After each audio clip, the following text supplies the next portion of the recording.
L'Afrique est souvent présentée comme un continent surendetté.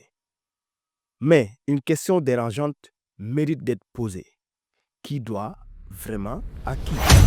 Selon la Banque mondiale, l'Afrique doit environ 1100 milliards de dollars de dette extérieure.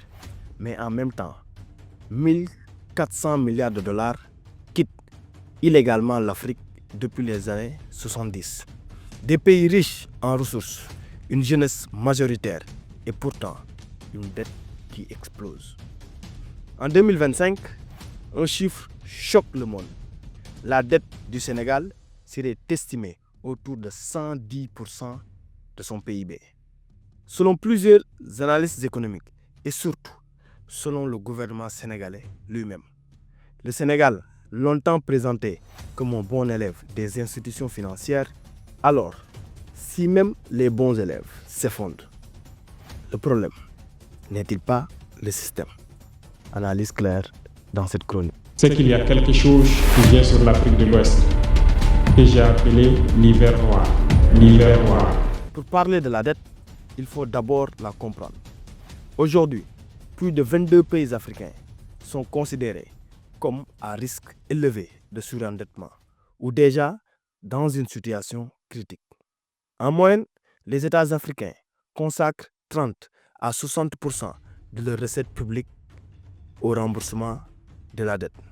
Par exemple, le Ghana, en 2022, plus de 70% des recettes fiscales ont été allouées au service de la dette. La Zambie a eu un défaut de paiement en 2020. Le Kenya, la dette publique dépasse 70% du PIB. La conséquence, elle est directe. Moins d'argent pour la santé, pour l'éducation et pour l'industrialisation. Alors Thomas Sankara nous disait, la dette est une reconquête savamment organisée de l'Afrique. Le cas du Sénégal est particulier et il faut s'y attarder. Le Sénégal, pendant des années, le pays a été cité en exemple stabilité politique, croissance, grands projets d'infrastructure, mais en coulisses, la dette explosait. Routes, autoroutes, trains, projets énergétiques, financés majoritairement par l'emprunt. Résultat, en 2025, le ratio dette-PIB est estimé à 110%. Cela signifie une chose simple. Le pays produit moins de richesses que ce qu'il doit. Et quand les taux d'intérêt montent, quand les monnaies se déprécient, la facture devient insupportable. La problématique est, peut-on réellement se développer quand chaque projet est financé à crédit auprès d'acteurs extérieurs? Mais il y a un facteur important, la dette africaine héritée de la colonisation. Une grande partie de la dette africaine trouve son origine dans la période coloniale et post-coloniale. Infrastructures construites non pour développer les peuples, mais pour extraire des ressources. Et après les indépendances, les nouveaux États ont hérité de structures économiques faibles, d'économies mono-exportatrices, de dettes contractées sans consentement des peuples. Pire encore, certains pays continuent de payer la dette coloniale de l'ancien colonisateur. Exemple, Haïti a payé la France pendant plus d'un siècle. L'Afrique, elle continue de payer sous d'autres formes. FMI ou Banque mondiale, aide ou piège. Quand un pays africain est en difficulté, on lui propose des prêts de sauvetage. Mais à quelles conditions?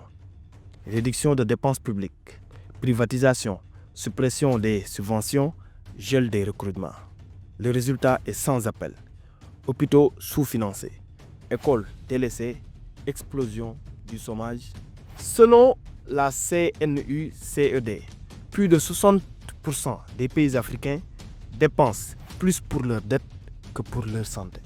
Est-ce une aide ou une tutelle économique? Les politiques du FMI ont souvent aggravé la pauvreté au lieu de la réduire, disait Joseph Stiglitz, Un autre point essentiel, les fuites des capitaux de l'Afrique financent le monde.